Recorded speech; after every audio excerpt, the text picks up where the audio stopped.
Nos étudiants amiénois en maintenance de véhicules électriques sont arrivés à Vierzon pour participer au championnat de France de karting. Mais ils jouent de malchance pour le premier jour de compétition. Reportage d'Arnaud Wust et Julien Guéry, regardez. Jour de course, il est 9 h. Les premiers concurrents se lancent dans les essais avant la course d'endurance. Pour l'équipe 80, c'est Jérôme qui s'y colle et tous les copains sont derrière lui. Il faut s'entraider, quoi. Il faut suivre du début jusqu'à la fin, dès qu'il rentre dans le kart, même pour une histoire de confiance, pour dire qu'on est derrière lui, quoi. On y va. Après la photo officielle, les 8 karts s'alignent pour le départ. Tu lèves la main pour signaler que tu rentres dans le stand, d'accord? Pour éviter, parce qu'hier, t'as failli te faire rentrer dedans.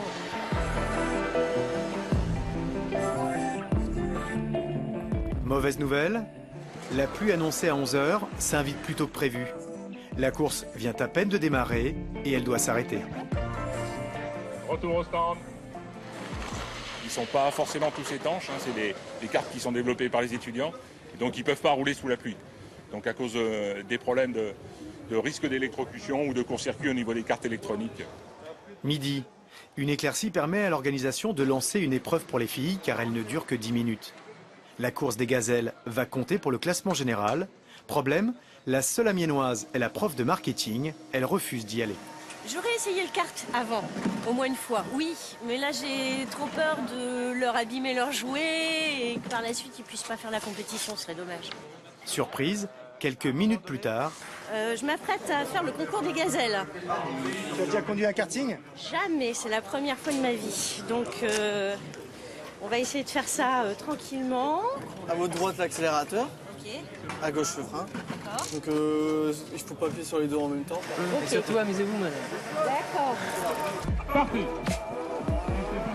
Prudente, voire trop prudente. Véronique se fait doubler, malmenée. Elle finira dernière, mais heureuse de rendre le bolide en entier. Ça va? Ouais. Alors, les premières sensations? Bah écoute, c'est intéressant, c'est Bonne expérience. surprenant. Ouais, oui, oui. À refaire. Ah. Ouais, je veux bien qu'on y va. Aussi motivés que leurs élèves, les enseignants se donnent ici à fond. Ils sont comme libérés d'un poids, celui d'avoir porté le projet pendant un an.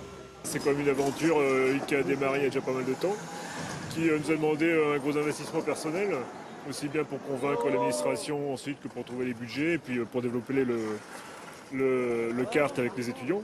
Donc là, finalement, c'est une récompense pour nous, et puis un grand plaisir. Les équipes se préparent à la reprise de la course d'endurance.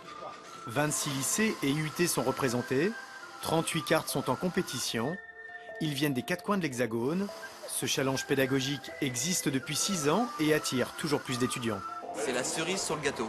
C'est le challenge européen, puisque ici il y a des Polonais, on peut avoir des Anglais, il y a des Hollandais. Il n'y en a qu'un seul, il est ici à Vierzon. Il a plu de nouveau, la piste est une vraie patinoire. Par sécurité, l'organisation annule la course du jour. C'est le moment choisi par les juges pour intervenir dans les paddocks. E-kart est surtout une épreuve pédagogique où le talent mécanique et technique des étudiants est jugé. Ils se sont investis pendant de nombreux mois à préparer cette compétition et du coup, c'est d'évaluer leur travail tout au long de cette année, ici. Donc c'est les récompenser par rapport à l'envie qu'ils ont mis, ce qu'ils ont fait, etc. Nos amiénois sont frustrés et déçus de ne pas avoir couru de la journée. Demain, ils prendront leur revanche sur la météo. La course d'endurance est prévue pour durer 4 heures.